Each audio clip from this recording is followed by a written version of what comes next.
willow and alder that you have to be careful of because bears.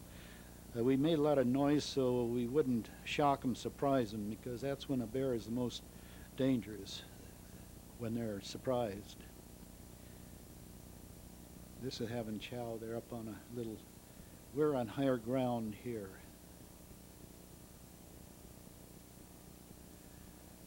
Our trail followed the Kobuk River, which comes out of the Brooks Range. There's two major mountain ranges in Alaska, the Alaskan Range and the Brooks Range, and we were following generally parallel with the Brooks Range.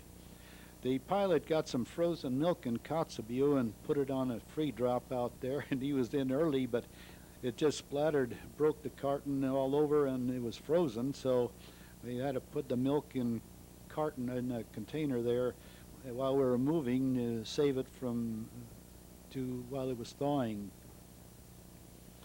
Then again, the mosquitoes, man, they're there all the time. This is where you just purposely stay in the smoke to keep away from them.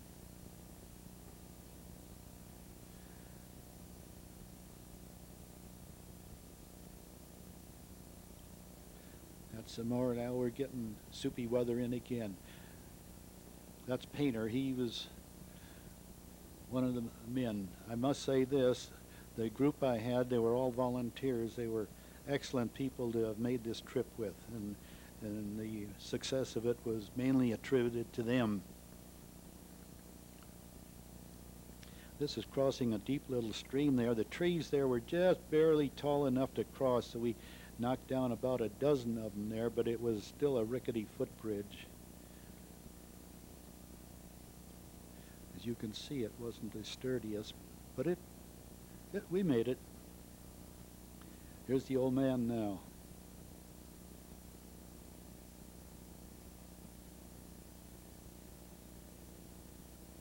Didn't want to go ducking in that water because that was cold. Most of the water was around 40, 42 degrees. It had just thawed, very cold.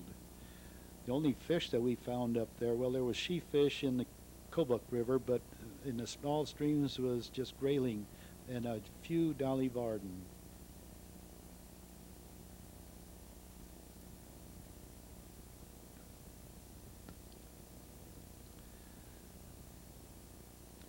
Now we were on high ground going to a point where right where you see there, that's the Squirrel River, and the Kobuk was off to the right.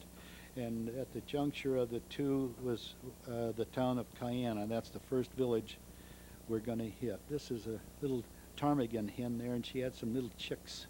And we shared this knoll there, campground, one night. If you look close, you might see some of the little chicks moving in there. In the summertime, this is the color they take. In the wintertime, they turn white. And they were a mainstay diet for us for, I say, almost half of the time, especially when we couldn't get any rations and the plane couldn't come in. We lived off the land. And along with that, we ate most anything. Mostly was blueberries because they're all over, but we had fish, we had ducks, geese, beaver, muskrat, whatever we could get. On that airplane, we could hear him before we'd ever see him. So we had this radio. Once we heard him, we could bring him in to where we were at.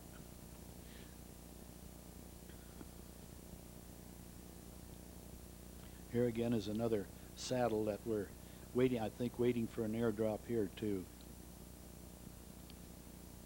This was really the best walking we had this stretch here, because on the shale domes it was hard footing.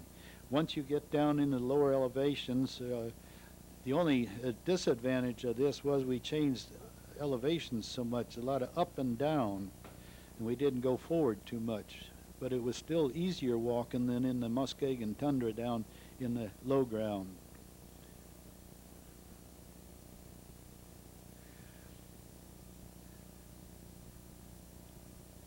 Mosquitoes were so bad there. This is Doc taking a bath in the creek, and you have to put up the mosquito bar to keep from getting eaten up by the mosquitoes. But that bar also come in handy there At times when the weather was bad, we'd hit a stream or something, we'd use that for a net and go up 2 or 3 pools and thrash down and chase the fish down, and we catch them in that mosquito bar. Because when the weather is bad, the game is not out and fishing is lousy, so there's nothing moving.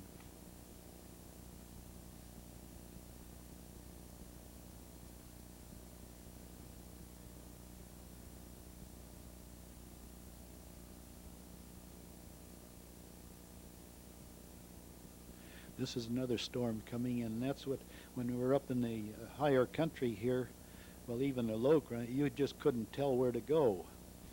And our compass wasn't of too much use up there because our declination, being we're close to the North Pole here, our declination was almost 90 degrees.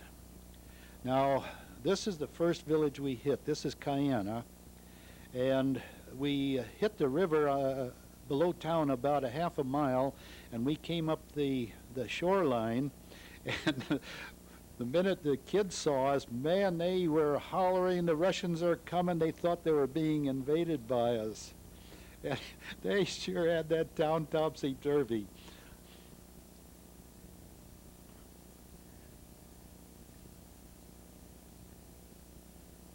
This is the Kobuk River here. Now when we leave those mountains on the background, those are the Warren Mountains. We're going to go up the river here, makes a bend, and then we're going to go along those mountains the way I'm panning up there. That's the trading post there run by Betancourt in Kananau, and he's married to an Eskimo woman. A little later she comes out and they displayed their winter parkas just for the film.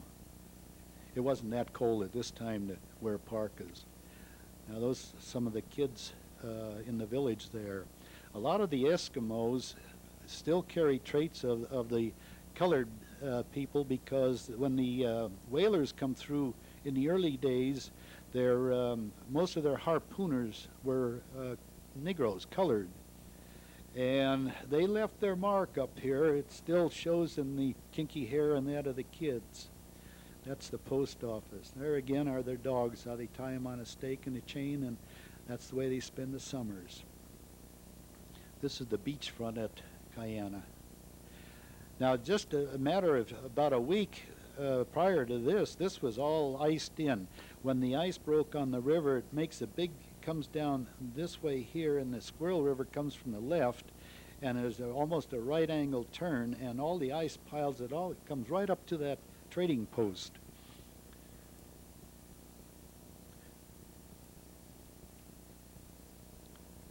That's the main downtown stretch of Kananau.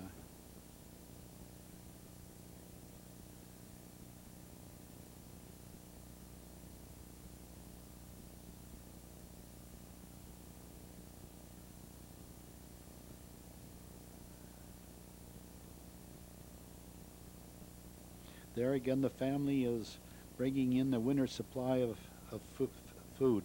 All the kids are in the boat, and there's the young woman there helping her mother dry. They had an awful time this year drying their fish because they had so much bad weather, and they were concerned about their dogs. They wouldn't have enough food.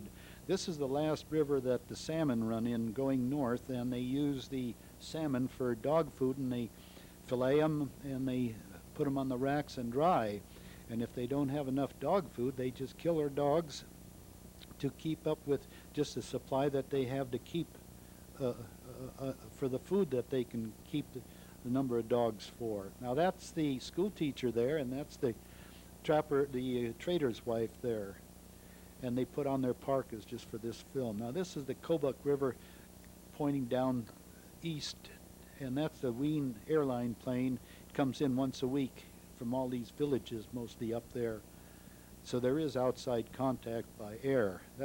Wien was the originator of the Alaskan Airlines. Now here it shows they're three-siding those logs with a chainsaw. This is what they call a homemade Alaskan saw. They have to go quite a ways upriver to get the right size logs for the cabins, because down below here there's no trees to speak of. It's just willow and alder.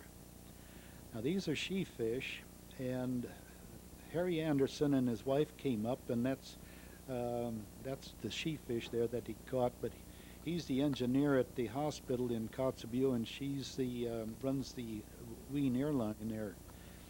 And they flew up here to do a little fishing. Bush. Harry took us out, and we did a little fishing. Now, as you can, there's a crew here. There was 8 of us all together, and they all called us the Dalton Gang.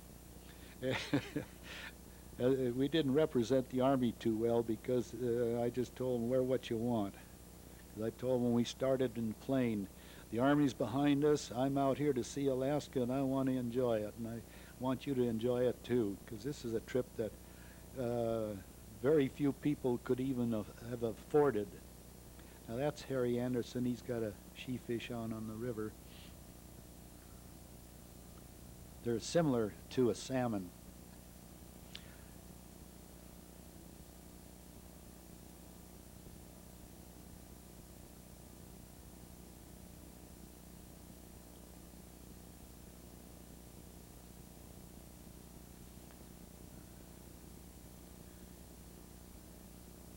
Now, this was a Sunday morning, so the trader there got a boat, and they gave us a treat. They took us about around that bend of the river there, about 3-4 miles, and we crossed the river here. We didn't have to use the life raft, so we're on the south bank of the Kobuk River now, and this is fishing for grayling. We had to get our food, as a lot of times extra food, just as we went along. And like I said before, these are all grayling in the stream.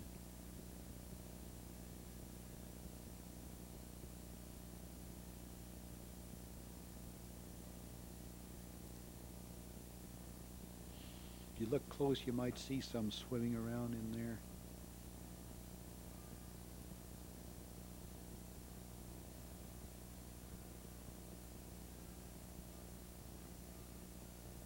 We had bear one time too,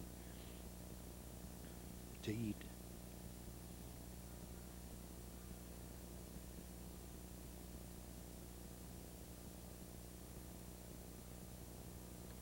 Well, there was 8 guys there, and you had to catch quite a few fish to just take care of one meal.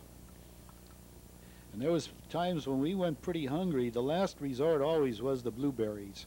You could always find them.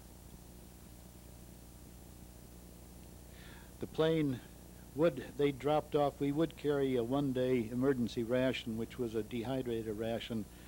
But like I said, one time there was 11 days we were souped in, couldn't get supplies, and another time there was 4 days. So after that time, you get pretty hungry and you'll eat anything.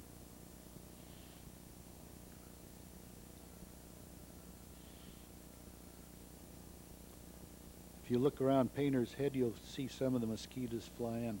But this is looking back down towards the Kobuk River, and we're almost at the start of where those sand dunes began.